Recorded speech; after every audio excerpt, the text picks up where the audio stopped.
आपल्या आयुष्यात इंटरनेटचा वापर मोठ्या प्रमाणावर वाढलाय, त्यामुळे खाजगीपणा असा राहिलेलाच नाही. मोबाईलमुळे आपला प्रवास, आवडीनिवडी आणि सगळाच डेटा गोळा केला जात असतो.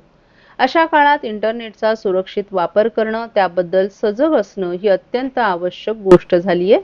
त्यामुळे अशा कार्यशाळा महत्त्वाच्या असल्याचं प्रतिपादन ठाणे महानगरपालिकेचे अतिरिक्त आयुक्त प्रशांत रोडे यांनी केले. ठाणे जिल्हाधिकारी अशोक शृंगारे आणि ठाणे महापालिका आयुक्त सौरभ राव यांच्या निर्देशानुसार आज सुरक्षित इंटरनेट दिनाचं औचित्य साधून महापालिका मुख्यालयातील नरेंद्र बल्लाळ सभागृहात कार्यशाळेचं आयोजन करण्यात आलं होतं. इलेक्ट्रॉनिक्स आणि माहिती तंत्रज्ञान मंत्रालयाअंतर्गत राष्ट्रीय सूचना विज्ञान केंद्र NIC यांच्या सहकार्याने या कार्यशाळेचं आयोजन करण्यात आलं होतं. त्याला अतिरिक्त आयुक्त संदीप माळवी, उपायुक्त GG गोदेपुरे, उपायुक्त सचिन सांगळे, ठाणे जिल्हा सूचना विज्ञान अधिकारी नरेंद्र भामरे आदीही उपस्थित होते. फेब्रुवारी महिन्याच्या दुसऱ्या मंगळवारी जगभरात सुरक्षित इंटरनेट दिन साजरा केला जातो. यावर्षी सगळ्यांच्या सहकार्यानं उत्तम इंटरनेट या संकल्पनेवर आधारित जनजागृती कार्यशाळांचं देशभरातील सर्व जिल्ह्यात आयोजन करण्यात आलं असल्याची माहिती जिल्हा सूचना विज्ञान अधिकारी नरेंद्र भामरे यांनी दिली. सायबर गुन्ह्यांचं प्रमाण खूप वाढलं आहे. त्याला पायबंद घालण्यासाठी जनजागृती हेच मोठं शस्त्र आहे. सायबर गुन्ह्याला नागरिकांनी बळी पडू नये, त्यांचं नुकसान होऊ नये यासाठी ही कार्यशाळा होत असल्याचं भामरे यांनी स्पष्ट केलं. विद्यार्थी आणि तरुणांमध्ये याविषयी अधिक जागृती निर्माण व्हावी यासाठी सुरक्षित इंटरनेट दिन साजरा केला जातो. आज झालेल्या कार्यशाळेत महापालिका कर्मचारी, शालेय विद्यार्थी मोठ्या संख्येनं सहभागी झाले होते. या कार्यशाळेचं प्रास्ताविक उपायुक्त GG गोदेपुरे यांनी केलं, तर प्रकल्प अधिकारी हिमानी शेंडे यांनी सादरीकरणाद्वारे सुरक्षित इंटरनेटचे विविध पैलू उलगडून दाखवले. फिशिंग, विशिंग, आयडेंटिटीची चोरी, आर्थिक गुन्हे, लॉटरीचे जाळं, बनावट ॲप्स, गुंतवणुकीचे गुन्हे आदींची माहिती शेंडे यांनी यावेळी दिली. तसंच NICनं तयार केलेले काही व्हिडिओही उपस्थितांना दाखवण्यात आले. पासवर्डची सुरक्षितता, डिजिटल अरेस्ट नावाचा खोटेपणा आदींबद्दल त्यांनी माहिती दिली. इंटरनेट वापरताना घ्यायची काळजी, सावधगिरी याबद्दलही त्यांनी यावेळी विवेचन केलं.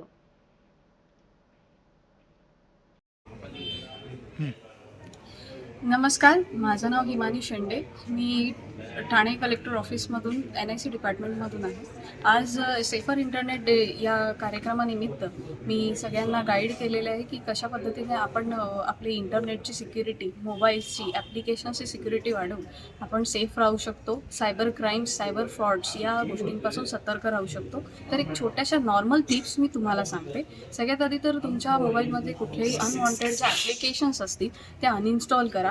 दुसरी गोष्ट, सेकंड, टू व्हेरिफिकेशन ऑथेंटिकेशन हा फॅक्टर जो आहे, टू स्टेप व्हेरिफिकेशन ऑथेंटिकेशन हा फॅक्टर नेहमी ऑन राहू द्या. मग तो व्हॉट्सॲपमध्ये असेल किंवा जीमेलमध्ये असेल किंवा कुठल्याही दुसऱ्या सायनिंग प्रोसिजरसाठी असेल तर नेहमी ऑन एनेबल राहू द्या, जेणेकरून तुम्ही आपलं सेफ्टी अँड सिक्युरिटी वाढवू शकता. सोशल मीडिया, डिजिटल मीडिया आणि OTT प्लॅटफॉर्मवर सध्या अश्लीलतेचा कहर सुरू आहे. अभिव्यक्ती स्वातंत्र्याच्या नावाखाली रोज नवीन बेताल वक्तव्य केली जात आहेत. अशा घटनांमुळे भारतीय संस्कृती बदनाम होते. सोशल मीडिया, OTT प्लॅटफॉर्मसाठी माहिती तंत्रज्ञान मंत्रालयाकडून मार्गदर्शक तत्त्व जारी केली असली तरी आता या माध्यमांना लगाम लावण्यासाठी कठोर कायदा करावा अशी मागणी खासदार नरेश म्हस्के यांनी संसदेत शून्य प्रहार दरम्यान केली आहे. खासदार नरेश म्हस्के यांच्या या मागणीला सर्वपक्षीय खासदारांनीही पाठिंबा दर्शवलाय. यूट्यूबवरील एका कार्यक्रमात यूट्यूबर रणवीर अलाहाबादिया यानं आई आणि वडिलांसंदर्भात अतिशय अश्लाघ्य भाषेत संवाद साधलाय. त्यामुळे खासदार नरेश म्हस्के यांनी संसदेत संताप व्यक्त करत तात्काळ अलाहाबादियावर गुन्हा दाखल करण्याची मागणी तसंच त्याच्यावर बंदी आणण्याची सूचना केली आहे. भारतीयांनीही अलाहाबादियाला अनफॉलो करावं असं आवाहन नरेश म्हस्के यांनी केले. प्रसिद्धीच्या नवनवीन माध्यमांमध्ये आघाडीवर असलेल्या सोशल मीडियामध्ये अनेक लोक आपल्या वैशिष्ट्यपूर्ण कंटेंटमुळे प्रसिद्ध होत आहेत. लोक त्यांच्यावर प्रेम करतात आणि त्यांना उदंड प्रतिसाद मिळतो, म्हणून मनासेल ते बोलण्याची त्यांना मुभा नाही. आपल्या देशाची संस्कृती, इतिहास, परंपरा आणि जीवन पद्धती विसरून चालणार नाही. कोणत्याही पॉडकास्टला त्याचे विचार व्यक्त करण्याचं स्वातंत्र्य असलं तरीही स्वतःच्या मर्यादा त्याने स्वतःच घालून घ्याव्यात, अन्यथा लोकांच्या मोठ्या रोषाला त्याला सामोरं जावं लागू शकतं. हे आता प्रत्येक सोशल मीडिया वीरानं लक्षात घेतलं पाहिजे, अन्यथा रण माजू शकतं असा इशारा नरेश म्हस्के यांनी दिलाय. अश्लील अश्लाघ्य बोलून सवंग प्रसिद्धी मिळेलही, परंतु लोकांच्या मनातून मात्र तुम्ही कायमचे पायउतार व्हाल हे लक्षात घ्या, अशी तंबीही खासदार नरेश म्हस्के यांनी दिली आहे. सोशल मीडिया आणि OTT प्लॅटफॉर्मवर सध्या अतिशय विचलित करणारं चित्रीकरण होत आहे. पॉर्न मजकूर सोशल मीडिया आणि OTT प्लॅटफॉर्मवर सर्रास दाखवले जात आहेत. शिवराळ भाषा आणि चिथावणीखोर मजकूर, धार्मिक भावनांचा अनादर अशी उदाहरणं या मंचावर वाढत चालली आहेत. बदलत्या तंत्रज्ञानानुसार सोशल मीडिया आणि OTT प्लॅटफॉर्मसाठी सेन्सर आवश्यक असून कठोर कायदाही करायला हवा, असं मत खासदार नरेश म्हस्के यांनी सभागृहात व्यक्त केले. महाराष्ट्रातील भगिनींना आधार देणारी राज्य शासनाची मुख्यमंत्री माझी लाडकी बहीण योजना. या योजनेअंतर्गत अल्प उत्पन्न गटातील 21 ते 65 वयोगटाच्या भगिनींना मिळणार दरमहा 1500 रुपयांची मदत. अर्ज करण्यासाठी 31 ऑगस्ट 2024 पर्यंत मुदतवाढ.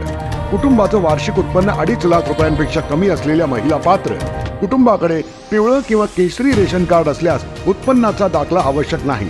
पांढरं रेशन कार्ड असेल किंवा रेशन कार्ड नसेल तर कुटुंबाचं वार्षिक उत्पन्न 2.5 लाखांपेक्षा कमी असल्याचा दाखला आवश्यक. योजनेसाठीचा ऑनलाईन अर्ज नारी शक्ती दूत ॲपवरून किंवा पोर्टलवर भरता येईल. ज्या भगिनींना ऑनलाईन अर्ज भरता येत नसेल त्यांच्यासाठी अंगणवाडी, ग्रामपंचायत, वॉर्ड ऑफिस, सेतू सुविधा केंद्रामध्ये किंवा आशाताई बचत गटाच्या CRP यांची मदत उपलब्ध. आता आपल्याला अभिमानानं म्हणता येईल, सुखी आणि सुरक्षित आहे माझी लाडकी बहीण. ठाणे पोलीस आयुक्तालयातील मुंब्रा पोलीस ठाण्यातील महिला पोलीस अंमलदार रेखा शिंदे यांनी पुण्यात झालेल्या चुरशीच्या शरीरसौष्ठव स्पर्धेत महाराष्ट्र सिंह महत्त्वाचा मानला जाणारा किताब पटकावलाय. थेऊर पुणे येथे greater Bombay body building association Mumbai यांनी 5 फेब्रुवारी रोजी आयोजित केलेल्या महिला शरीरसौष्ठव स्पर्धेत रेखा शिंदे यांनी ही कामगिरी केल्यानं ठाणे पोलिसांच्या शिरपेचात आणखीन एक मानाचा तुरा रोवला गेलाय. ठाणे पोलीस आयुक्त आशुतोष डुमरे यांनी त्यांचा सत्कार केला, तसंच पुढील वाटचालीसाठीही शुभेच्छा दिल्यात. महिला अंमलदार रेखा शिंदे यांनी यापूर्वीही महाराष्ट्र पोलीस गेम 2023 मध्ये पुणे येथे झालेल्या स्पर्धेत 50-55 वजनी गटामध्ये सुवर्ण पदक आणि चॅम्पियनशिप मिळवली होती. 2023 मध्ये हरियाणा येथे झालेल्या अखिल भारतीय पोलीस क्रीडा स्पर्धेमध्ये देखील त्यांनी सुवर्ण पदक आणि चषक पटकावला होता. 2024 मध्ये लखनौ येथे झालेल्या Akhil Bharatiya police game wrestling cluster या स्पर्धेत त्यांनी रौप्य पदक प्राप्त केलं असून महाराष्ट्र पोलीस गेम 2024 नाशिक येथे झालेल्या स्पर्धेत देखील त्यांनी सुवर्ण पदक प्राप्त केले.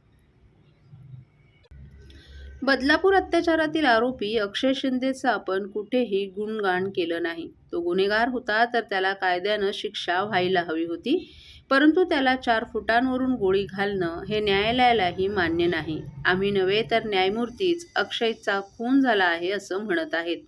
अक्षयचा एन्काउंटर नव्हे तर खून झाला हे आमचं मत आहे आणि आम्हाला मत मांडण्याचा अधिकार आहे, असं प्रतिपादन शरद पवार गटाचे आमदार जितेंद्र आव्हाड यांनी केले.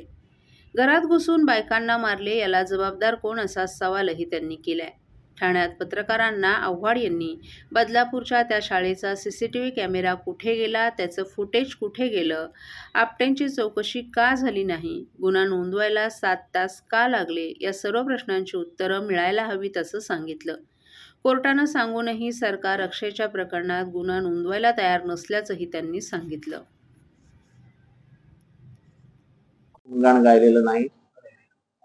तो गुन्हेगार असेल तर त्याला कायद्याने शिक्षा होईल, पण म्हणून त्याला एक्स्ट्रा ज्युडिशियल ऑथॉरिटीचं काम करून 4 फुटावरनं गोळी घालणं हे न्यायाला मान्य नाही. आणि आम्ही म्हणत नाही अक्षय शिंदेला चा खून झाला, स्वतः न्यायाधीश म्हणतात की अक्षय शिंदेचा खून झाला, त्याचा एन्काउंटर झालेला नाही. आणि आमचं मत आहे आणि आम्हाला मत मांडण्याचा अधिकार आहे. त्या शाळेतला CCTV कॅमेरा कुठे गेलो, त्या शाळेतलं CCTV फुटेज कुठे गेलं, करायचं रामनी आणि भोगायचं श्यामनी. कुठे का नाही आपटेंची चौकशी झाली? का नाही ती केस पहिल्याच मिनिटाला रजिस्टर झाली? का ती केस रजिस्टर करायला 7-7 तास लागले? हे सगळ्या प्रश्नाची उत्तर कधी मागितली का? आणि हे मीडिया स्पेस वगैरे मला गरज नाही, मी कधी करत पण नाही. अचानक माझे इंस्टाग्राम सुरू होत नाही ढोल वाजवताना, असे माना हलवताना. मी आहे तो परफेक्ट आहे एकदम. आपापलं काम म्हणजे आपापल्या पद्धतीने करावं. उगाच दुसऱ्यावरती ते तुम्ही मोर्चे काढून दाखवा. तुम्ही काढा ना, तुम्ही लाखोंचे मोर्चे काढता. अहो तुमचं काम एवढंच आहे की जरांगेंना कापायचं. मराठा समाजामध्ये फूट पाडण्यासाठी तुम्हाला पाठवलेलं आहे. हे काय लोकांना कळत नाही काय? कळत नाही लोकांना? लोक काय मूर्ख आहेत? एवढं जर प्रेम आहे ना तुम्हाला मोर्चांबद्दल, आतापर्यंत हजारो मोर्चे निघाले. मराठा समाजाने शिस्तीत लाखाचे मोर्चे काढले. कुठला नाही मिळाला मराठा समाजाला?